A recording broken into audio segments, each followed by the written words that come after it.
오늘 우리에게 주신 하나님의 말씀 요한복음 12장 32절의 말씀입니다. 요한복음 12장 32절의 말씀을 제가 읽겠습니다. 내가 땅에서 들리면 모든 사람을 내게로 이끌겠노라 하시니 아멘. 시온 찬양대에 찬양 읽겠습니다.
우리 시간 함께 인사하겠습니다. 하나님은 살아계십니다.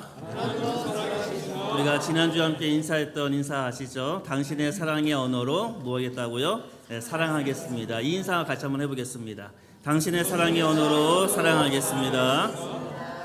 네, 좀 더 업버전을 우리 지난주에 했었습니다. 이번에는 나의 사랑의 언어로 나를 사랑해 주세요라고 인사를 하겠습니다. 함께 인사하겠습니다. 나의 사랑의 언어로 나를 사랑해 주세요.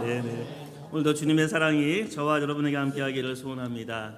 한 부부가 있었습니다. 남편은 언제나 성실했었고 남편은 늘 변함이 없었습니다. 요즘 아주 인기가 있는 그 드라마 중에 폭삭 소가수다라는 드라마를 보게 되어지면 거기에 박보검이 연기했었던 양관식 혹시 아십니까? 양관식처럼 늘 변함이 없고 늘 성실했습니다. 그는 열심히 돈을 벌어서 아내에게 값비싼 선물을 또한 주었습니다. 이 드라마에서 나와 있는 아이유가 역할을 했던 애순이는 굉장히 행복해했지요. 하지만 현실 속에 있는 남편의 아내 이 여성은 결코 이 행복을 느끼지 못했습니다. 그녀가 원하는 것은 사실 값비싼 선물이 아니라 함께하는 시간이었기 때문에 그렇습니다. 우리는 사랑에 여러 가지 언어가 있다는 이야기 누차 반복해서 여러분하고 나눴습니다. 어떤 이는 인정하는 말에 감동을 받고요. 어떤 사람은 함께 있는 시간에서 사랑을 느낍니다. 또 다른 이는 선물을 통해서 내가 사랑을 받고 있구나라고 경험하고요. 또 누구는 동사로 또 누구는 스킨십으로 이 사랑을 느끼고 표현을 합니다. 그래서 상대방의 사랑의 언어를 아는 것은 너무나 중요합니다. 그리고 나의 사랑의 언어를 아는 것도 너무나 중요합니다. 이렇게 사랑의 언어를 알아야지 우리가 사랑의 소통이 공동체 안에 가정 안에 잘 이루어지기 때문에 그렇습니다. 그래서 진심과 열심만으로는 부족합니다. 바로 지혜가 필요한 것입니다. 사람마다 사랑의 언어가 다르듯이 하나님도 그분의 방식으로 자신의 사랑을 우리에게 표현하십니다. 하지만 우리는 때때로 우리가 원하는 나의 사랑, 내가 원하는 그 진정한 선물이 무엇인지 모를 때가 사실 많지요. 하지만 우리 하나님께서는 우리가 진정으로 원하는 선물이 무엇인지 우리 하나님께서는 아십니다. 그리고 야고보서에서 이렇게 말씀하십니다. 그러니 사랑하는 친구 여러분, 가던 길에서 벗어나지 마십시오. 모든 바람직하고 유익한 선물은 하늘로부터 옵니다. 빛의 아버지로부터 폭포처럼 하염없이 내려옵니다. 바로 우리 주님께서 가장 바람직하고 가장 유익한 선물을 하늘로부터 폭포처럼 우리에게 주신다라고 말씀하십니다. 그리고 그 선물은 바로 십자가입니다. 하나님의 모든 선물은 그분의 사랑을 보여주지요. 그분의 사랑을 가장 잘 보여주는 선물은 바로 십자가일 겁니다. 그런데 이 십자가에 마치 우리가 선물을 줄 때 포장지를 싸서 정성을 다하여 주는 것처럼 주님께서는 이 십자가에 하나의 포장지로 그 십자가를 감싸서 우리에게 주십니다. 그 포장지는 주님의 고난이고 또 주님의 순환입니다. 그래서 하나님께서는 십자가의 이 선물을 포장지 대신에 순환으로 포장해서 우리에게 주십니다. 십자가라는 이 선물을 고난이라는 포장지로 싸서 우리에게 선물로 주십니다. 우리 주님의 그 고난, 우리 주님의 그 순환의 그 시간, 우리 예수님께서는 침을 뱉는 군병들 앞에 서셨습니다. 로마 군인들은 예수님께 침을 뱉습니다. 죽음을 앞두고 있는 사람에게 참으로 군인들은 잔혹하고 자비마저도 없었던 겁니다. 그들은 모욕하고 그들은 저주하고 그들은 침을 뱉습니다. 마치 야수처럼 그들은 예수님께 침을 뱉었습니다. 침은 몸을 찌르지는 않지만 영혼을 파괴하는 수치심을 우리에게 줍니다. 그런데 이 군병들의 그 야수가 저와 여러분의 안에도 있습니다. 군병들의 그 잔혹함과 자비 없음이 우리 안에도 있습니다. 군병들의 이 침은 사실 우리 마음에 더러움입니다. 내 안에 야수가 살고 있습니다. 혹시 영화 중에 미녀와 야수라는 영화 알고 계시지요? 야수가 사람이 되어지고 원래 본인의 모습이 될 수 있었던 이유는 무엇입니까? 미녀의 사랑 때문입니다. 사실 저와 여러분은 에덴 동산에서 이미 아름다운 존재였습니다. 하지만 우리의 마음속에 어둠이 다가오니까 우리는 야수가 됩니다. 우리가 다시 그 아름다움을 회복할 수 있는 길은 그래서 주님의 사랑, 주님의 그 십자가의 사랑만이 우리를 다시 아름다운 존재로 만들 수 있습니다. 침을 뱉은 군병들은 이제 예수님께 더 다가가 채찍을 듭니다. 그리고 군병들은 기꺼이 채찍질을 하며 미소를 짓고 웃고 있습니다. 우리 안에 있는 야수가 억제되지 않으면 마치 이빨을 드러내어서 사람을 물고 찢는 것처럼 그렇게 저와 여러분은 미소를 짓습니다. 혹시 내 기분이 좋아지자고 남의 기분을 비참하게 만든 적은 없습니까? 남을 손가락질하고 비난하면서 남의 고통 잘 됐다라고 그렇게 속으로 좋아하고 미소 짓고 있지는 않았습니까? 바로 그것이 군병들이 했던 채찍질입니다. 우리 주님께서는 마태복음 25장의 말씀을 통해서 그러한 자에게 이렇게 이야기합니다. 지극히 작은 자에게 행하는 것이 나에게 행하는 것이다. 바로 우리가 다른 사람을 대하는 방식이 곧 우리가 예수님을 대하는 방식이라는 겁니다. 이제 군병들은 예수님께 가시 면류관을 씌웁니다. 가시는 죄의 열매입니다. 에덴 동산에서 아담과 하와가 죄를 지었을 때 그 죄의 열매로 죄의 결과로 땅은 저주를 받아서 가시덤불을 냅니다. 바로 이 죄의 열매 이 가시 면류관을 우리 주님께서 쓰십니다. 죄의 결과는 무엇입니까? 우리 안에 있는 두려움, 수치심, 우리 안에 있는 치욕스러움, 불안, 우리 안에 있는 절망들, 이 모든 것이 가시이고 이 모든 죄의 이 감정들을 예수님께서 받으십니다. 우리의 두려움, 우리의 절망, 우리의 부끄러움, 우리의 수치와 낙심, 우리 주님께서 머리에 기꺼이 쓰십니다. 이제 군병들은 예수님을 땅에 눕힙니다. 그리고 그 양팔을 벌려 나무 형틀에 묶습니다. 한 사람은 무릎을 꿇어서 예수님의 팔뚝을 누릅니다. 그리고 대못으로 예수님의 손에 대못으로 누릅니다. 그 손은 어떤 손이었습니까? 그 주님의 손은 바다를 잠잠케 했던 손입니다. 성전을 깨끗하게 만드셨던 손입니다. 죽은 자를 불러 다시 살리셨던 손이 바로 그 손입니다. 어린아이를 축복했던 손, 바로 그것이 주님의 손이었습니다. 하지만 로마 군병들은 그 손을 나무 형틀에 묶고 못을 박습니다. 그 사랑의 손, 그 능력의 손, 우리 주님께서는 기꺼이 군병들에게 내어주십니다. 손을 움켜잡지도 않으십니다. 손을 기꺼이 펴서 군병들에게 자신의 손을 내어줍니다. 바벨탑을 무너뜨렸던 손이었고 홍해를 갈랐던 손이었고 물을 포도주로 만드셨던 그 손이었고 사마리아 여인에게 그의 구원을 위해서 한 잔 물을 들었던 그 손입니다. 우리 주님께서는 그 손을 내어주십니다. 이제 우리 주님은 손을 군병들에게 내어주고 바로 십자가에 누워서 하늘을 바라보십니다. 예수님의 시선은 허공을 가로질러 저 먼 하늘을 바라보고 계셨을 겁니다. 주님은 그때 무엇을 바라보고 계셨을까요? 십자가에 누워서 하늘을 바라보시며 주님의 시선은 어디를 향했을까요?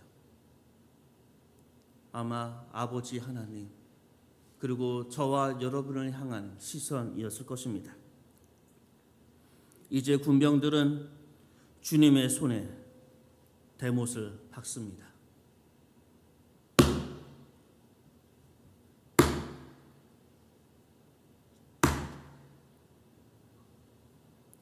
정막 속에서 오로지 대못이 박히는 소리만 들립니다. 골로새서 2장의 말씀을 보면 우리의 정죄의 법조문, 증서, 죄의 목록을 십자가에 못 박았다라고 이야기합니다. 그분의 손과 나무 십자가 사이에는 길게 적힌 우리의 죄의 목록이 있었습니다.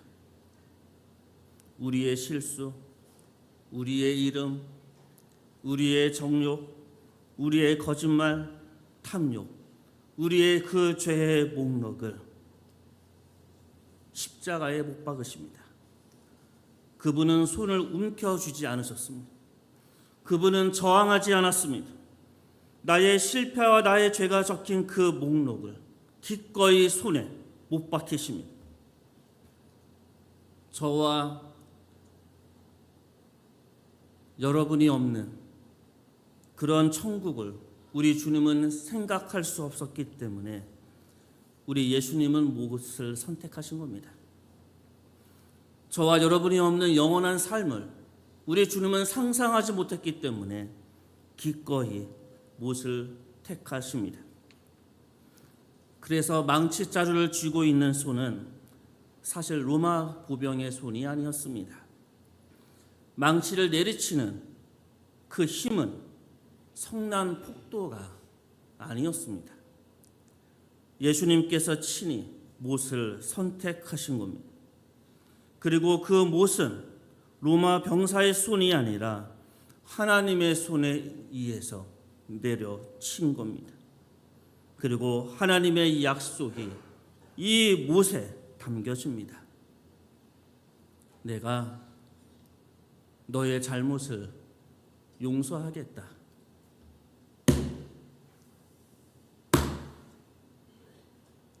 내가 너를 포기하지 않겠다.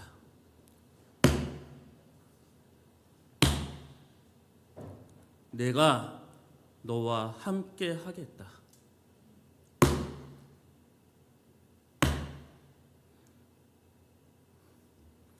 예수님은 친히 스스로 망치를 내리치신 겁니다. 바다를 잠잠케 했던 그 손이 오늘 저와 여러분의 죄를 잠잠케 했습니다.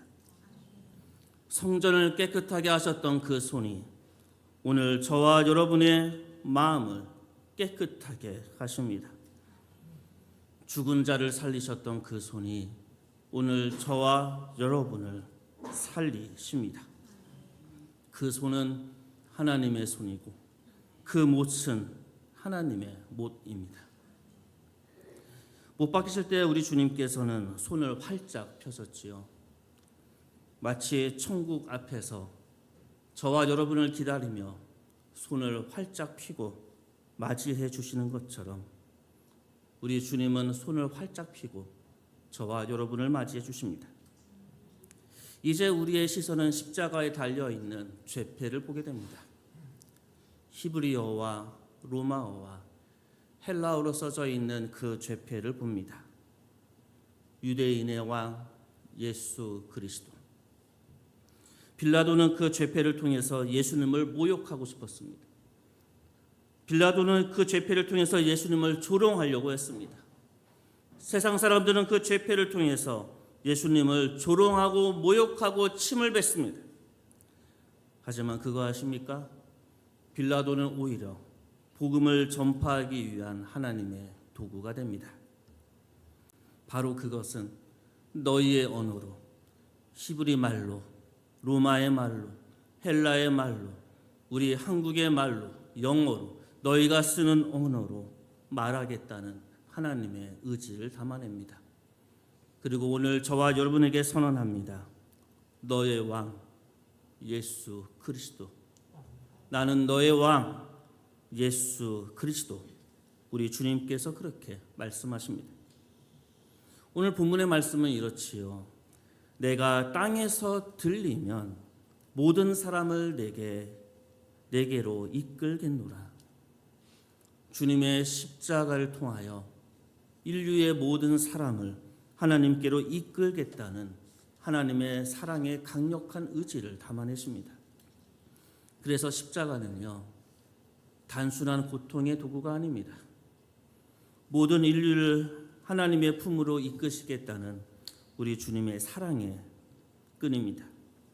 그 십자가는 십자가 넘어 하늘 보좌로 향하는 통로가 되었습니다. 십자가는 십자가를 넘어 우리가 돌아가야 될 그 집, 하나님의 품으로 이끄는 그러한 길이 되어집니다. 우리 주님께서는요, 사실 하나님이시죠. 마치 별들로 구슬치기 하시는 그런 분이 우리 주님이십니다. 은하수에서 수영을 하시고 이 우주를 하나님의 발 앞에 두신 분이 우리 예수님이십니다. 그런데 그 주님께서 자신의 모든 권세를 다 버리시고 친히 사람이 되셔서 목수의 일을 하십니다. 그리고 가난한 자의 집에 문설주를 만들어 주시고 식탁을 만들어 주시고 의자를 만들어 주십니다. 그 주님께서 30세가 되었을 때에 이제 드디어 나귀를 타시고 예루살렘으로 입성하십니다. 예루살렘에 들어오신 우리 주님은 기꺼이 십자가에 당신의 몸을 내어 주십니다. 그것은 바로 저와 여러분의 이름을 부르기 위함입니다. 십자가에서 기꺼이 손을 움켜쥐지 않으신 주님의 그 손은 저와 여러분을 위한 주님의 사랑이었던 겁니다. 오늘도 숨을 쉬기가 너무나 힘드십니까? 오늘도 흑암과 어둠이 내 앞을 막고 계십니까? 가족 안에 벽이 있고 형제 자매 간에 해결하지 못하는 문제가 나를 붙들고 있습니까? 기억하십시오. 나를 숨쉬게 하는 것은 하나님의 사랑입니다. 주님의 그 사랑이 나를 숨쉬게 합니다. 우리 시간 이 찬양을 들으며 주님의 그 거룩한 성찬 예식에 함께 참여하도록 하겠습니다.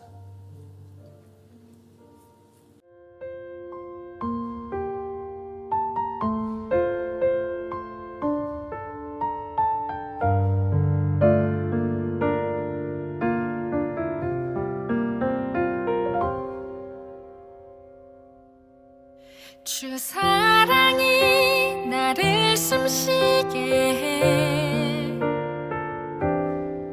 세상 그 어떤 어려움 속에도 주 은혜로 나를 돌보시며 세상 끝날까지 지켜주시네. 주 사랑이 나를 이끄시네. 내가 갈 수 없는 그곳으로 주의 사랑 나를 붙드시며 세상 끝날까지 인도하시네. 주님만이 내 아픔 아시며 주님만이 내 맘 어루만지네. 어느 누구도 나를 향하신 주님의 사랑을 끊을 수 없네. 주님만이 내 능력이시며 주님만이 나의 구원이시네. 어느 누구도 나를 향하신